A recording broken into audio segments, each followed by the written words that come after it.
Good evening, I am Mark Seal with your Lime Sports World. Lendl Simmons has cemented his place in the Mumbai Indians. This after scoring the first century of this year's IPL. And in the process, he led Mumbai to victory over the leaders, Kings 11 Punjab, keeping their slim hopes alive of making it to the playoffs. Punjab scored 156 for 8 after batting first, with Krishmar Santoki taking 1 for 40. Then player of the match, Simmons, then made 100 not out with 14 fours and 2 sixes in Mumbai's 159 for 3 off 19 overs. We have how Mumbai went after their target. Well, this was a great innings, and he set about the opening bowlers, Sandeep Sharma, who couldn't quite swing the ball, and he was aggressive from the very outset. He just went after the pace from the word go. Yeah, and look at the range. And he modulated the roll really well, because in between we also saw him to rotate the strike. And yeah, slices over points, some lovely cover drives, and this pull shot that fetched him a boundary. And good against pace, and not bad against spin too. This was a massive straight drive that almost got better of the umpire. And then Hasni got a good one, played back, was beaten between bat and pad, and he was castled. In the meantime, Simmons' show continued. This was a biggie. Played it with the spin over the rope.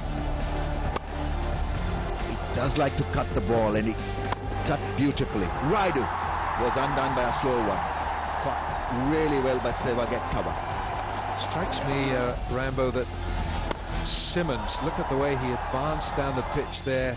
He looks to play all around the ground. There's not an area where he looks weak. And he's gone out there in such confident mode, and he makes it difficult to bowl at him. And that was Sharma gifting a catch to Sandeep Sharma at third man. Yes, his balance is so good. And that's his 100th run, and well, the first century for this year's Pepsi IPL. What a moment.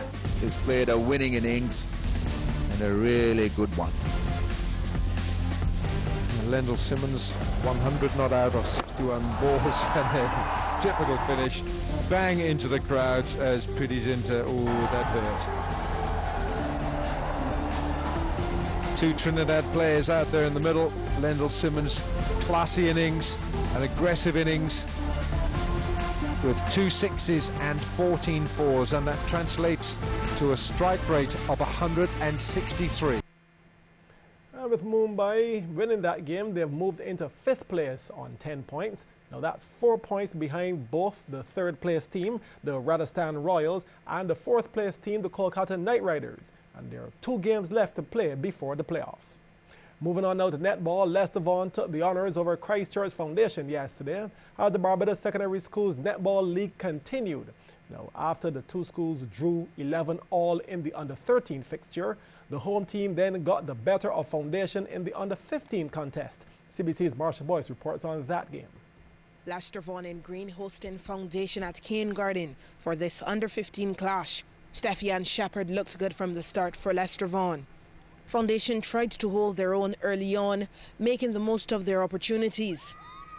Third quarter action, Foundation had some challenges getting the ball into their shooters, but when they did, they duly converted. That's Brianna Holder now at goal attack.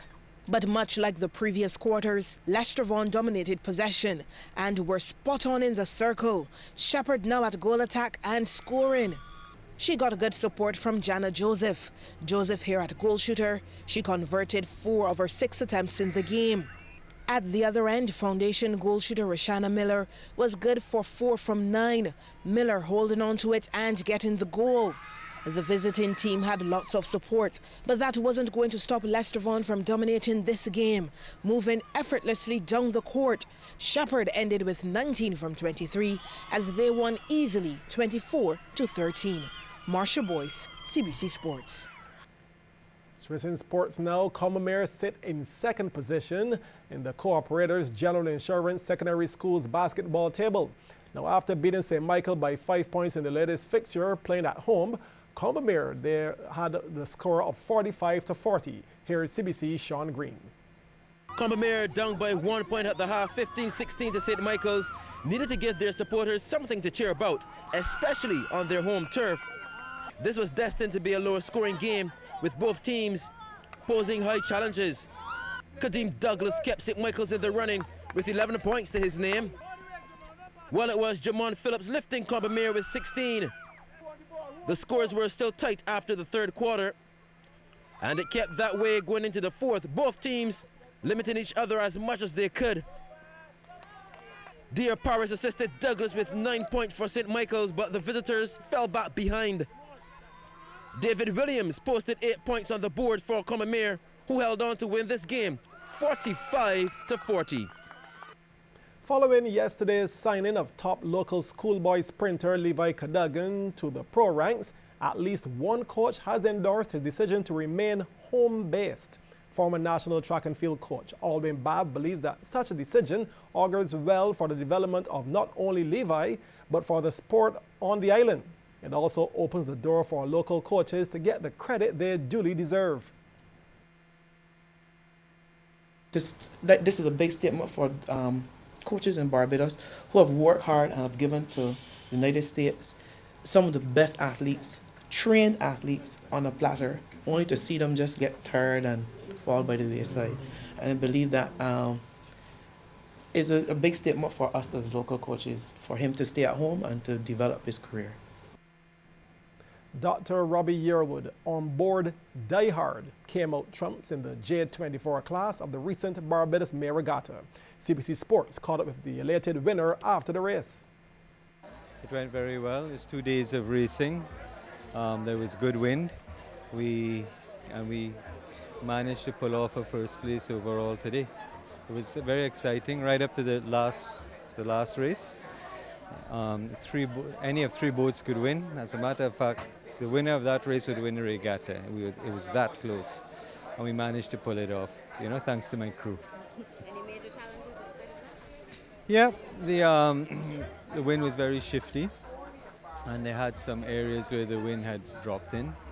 So you had to pick your direction very carefully, which side of the course you wanted to go, because any mistakes, the guys behind would catch up with you. And there were a lot of shifting of positions back and forth. But I suppose who crosses the line first, that counts. An inclusive play project will come a step closer to being realized after this Sunday's Rotary West Diamonds International Sand Lane Golf Classic. The project is a joint venture between Rotary West and Rotary South, with the Golf Classic being one of the major fundraisers. It is a project that we will be providing a facility for which able-bodied and physically and mentally challenged kids can play together and be comfortable. So all of the play equipment and everything will be geared for where a family that has one person that may be challenged and others that are not challenged, that everybody can partake in the same activities. And we're hoping to start that in the not too distant future. And this Golf Classic fundraising event will give us the final touches to our $425,000 goal that Rotary West has to put up. The Queen Elizabeth Hospital and the Rotary West Scholarship Fund have been previous beneficiaries from funds raised through the Golf Classic, which has been running for more than a decade now. At the time of the launch, there were 17 confirmed teams, but Peter Downs, president of the Golf Committee, says there's still room for more participants. The contribution for a full team is Barbados $7,500. We know it sounds like a lot, but if you feel that you have that within your budget, fine. But if you want to perhaps sponsor a half team, that's $3,750. And we do have a few half teams at present. And so we would hope that you would certainly give it very due consideration as soon as possible. The tournament will have a shotgun start. This will be at 1 o'clock on Sunday afternoon.